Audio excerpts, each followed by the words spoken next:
ಚನ್ನಪಟ್ಟಣದಲ್ಲಿ ಇವತ್ತು ಡಿ.ಸಿ.ಎಂ ಡಿ.ಕೆ. ಶಿವಕುಮಾರ್ ಅವರು ಪ್ರವಾಸವನ್ನು ಹಮ್ಮಿಕೊಂಡಿದ್ದಾರೆ. ಸಾಕಷ್ಟು ದೇವಾಲಯಗಳಿಗೆ ಭೇಟಿಯನ್ನು ನೀಡಿದ್ದಾರೆ. ಸರ್, ಇವತ್ತು ಸಾಕಷ್ಟು ದೇವಾಲಯಗಳಿಗೆ ಭೇಟಿ ನೀಡಿ ವಿಶೇಷ ಪೂಜೆಯನ್ನು ಸಲ್ಲಿಸಿದ್ದಾರೆ. ಸರ್, ಏನು ಹೇಳ್ತೀರಿ?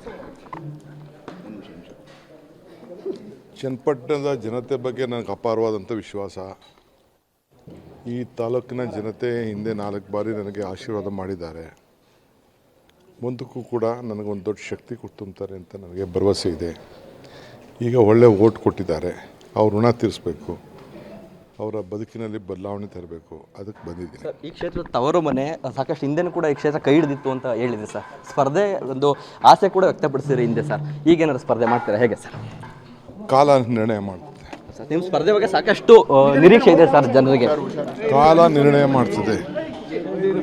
ಸರ್, ಚನ್ನಪಟ್ಟಣ ಜನತೆ ಈ ಬಾರಿ ಲೋಕಸಭಾ ಚುನಾವಣೆಯಲ್ಲಿ ಕಾಂಗ್ರೆಸ್ನ ಕೈ ಹಿಡಿದಿದ್ದಾರೆ. ಹಾಗಾಗಿ ಇಲ್ಲಿ ಕಾಂಗ್ರೆಸ್ ಅರಳಿಸುವ ಕೆಲಸ ಆಗುತ್ತಾ ಅಂತ ಅದಕ್ಕೆ ಭಗವಂತ ಫಸ್ಟು ಪ್ರಾರ್ಥನೆ ಮಾಡಿ, ಭಗವಂತ ಎಲ್ಲರೂ ಕೂಡ ಮನಸ್ಸನ್ನು ಮೂಡಿಸ್ಲಿ ಅಂತೇಳಿ ಪ್ರಾರ್ಥನೆ ಮಾಡ್ತಾ ಇದ್ದೀನಿ. Thank you sir. ಇದಿಷ್ಟು ಡಿ.ಸಿ.ಎಂ ಡಿ.ಕೆ. ಶಿವಕುಮಾರ್ ಅವರ ಮಾತು. ಕ್ಯಾಮ್ರಾ ಪರ್ಸನ್ ಶಶಿ ಜೊತೆ ವಿನಯ್ ಬಸಪ್ಪ, ಪಬ್ಲಿಕ್ ಟಿವಿ, ರಾಮನಗರ.